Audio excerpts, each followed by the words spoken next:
उत्तर प्रदेश सरकार दबंग भूमाफियाओं पर लाख शिकंजा कसने की बात कहे, लेकिन प्रदेश की जो वास्तविक हकीकत है वह कुछ और ही बयां कर रही है।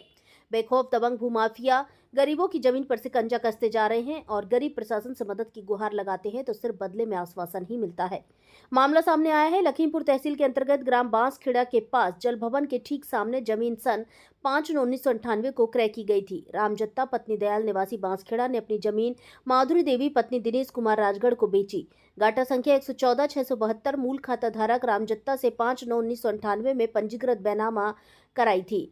100x10x3 की आकृति में नींव भरकर अपनी जमीन सुरक्षित कर ली थी। प्रताप सिंह की रंजिश के चलते ग्राम सभा में दर्ज करने की सिफारिश की। कौशल किशोर की हेराफेरी द्वारा अपनी सगी बहू के नाम बैनामा करवा के साथ में ही सुशीला देवी पत्नी राजेश को भी गाटा संख्या 114 का बैनामा कर दिया।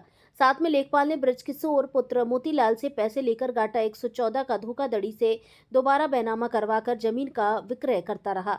विक्रेता फूलमती किरण देवी ने भी फ्रॉड करके बैनामा सुशीला रेनू के नाम कर दिया। अब इस जमीन पर किशन चंद्र केसवानी पुत्र पवन केसवानी और मनोज केसवानी पुत्र पवन केसवानी 2/8/2018 को गाटा संख्या 114 2 बैनामा कराया गया। गाटा बदल कर इतना होने के बावजूद भी प्रशासन से न्याय की गुहार लगाते हुए जिले के उच्च अधिकारियों से की फिर भी रिपोर्ट में माधुरी देवी को गलत बताया गया।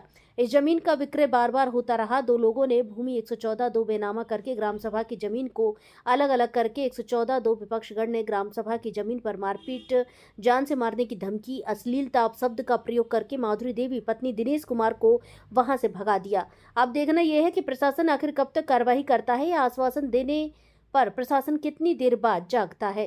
भारत संवाद से अभिषेक शर्मा की रिपोर्ट।